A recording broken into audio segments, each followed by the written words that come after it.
কই মাছ নিয়ে নিয়েছি, একদম জ্যান্ত কই মাছ। আর কই মাছগুলো যখন আনা হয়েছিল কই মাছগুলো জ্যান্ত ছিল, তো কই মাছগুলোকে আমি কেটে পরিষ্কার করে ধুয়ে নিয়েছি।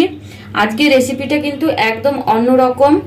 তো সবার ঘরে সব রকমেরই উপকরণ থাকে, খুবই সামান্য একটু উপকরণ দিয়েই আমি রেসিপিটা করে দেখাবো। তো চলুন শুরু করা যাক।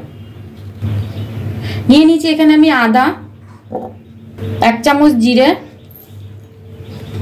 1 চামচ মৌরি, 3টে কাঁচা লঙ্কা, একটু গরম জল দিয়ে ভিজিয়ে রাখবো। নিয়ে আমি মশলাটাকে পেস্ট করে নেব।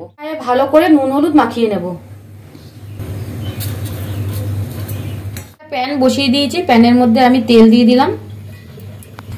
তেল গরম হয়ে গেছে, এবার আমি কই মাছগুলোকে তেলের মধ্যে দিয়ে দিচ্ছি।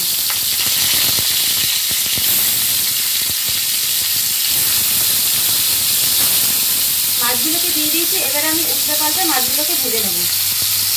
মাছগুলো ভাজা হয়ে গেছে, এবার আমি মাছগুলোকে তুলে নিচ্ছি।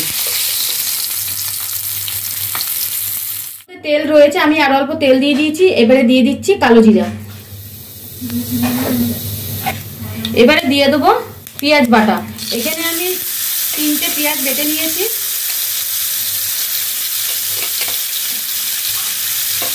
পেঁয়াজটা যতক্ষণ না কাঁচা গন্ধ যায় ততক্ষণ আমি পেঁয়াজটাকে এইভাবে ভেজে যাব।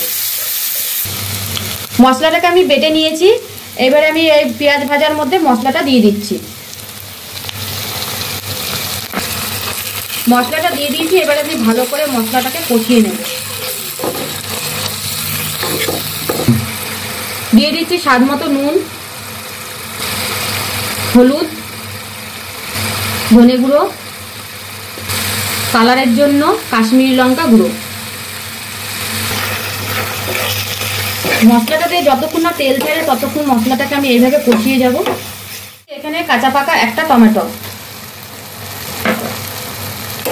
টমেটোর কাঁচা গন্ধটা যতক্ষণ না যায় ততক্ষণ টমেটোটাকে এইভাবে নাড়িয়ে যাব যাতে টমেটোর কাঁচা গন্ধটা চলে যায়।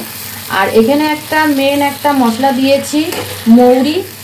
মৌরিটা দেওয়াতে কিন্তু মশলার গন্ধটা খুব সুন্দর উঠেছে। আর মশলাটা খুব ভালো করে কষানো হয়ে গেছে, আর চারিদিক দিয়ে কিন্তু তেল ছেড়ে গেছে। এবারে আমি দিয়ে দেবো জল। জল কিন্তু অল্প দেব।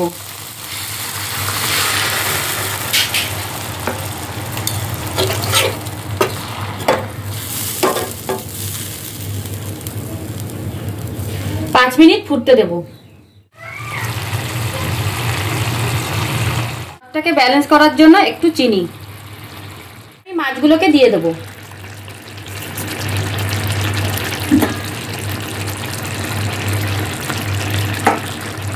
মাছগুলোকে দিয়ে আরো 5 মিনিট ফুটতে দেব। মাছগুলি একবারে এক পাশ আমি উল্টে দিচ্ছি যাতে মশলাগুলোকে মাছের এই পাটে এই পিঠ ওই পিঠ মশলাগুলো ভালো করে ঢুকে যায়।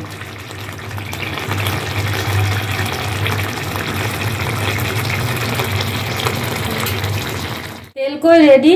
আর এইভাবে আপনারা ঘরে থাকা উপকরণ দিয়ে এই তেলকই করে খান, খুবই ভালো লাগবে।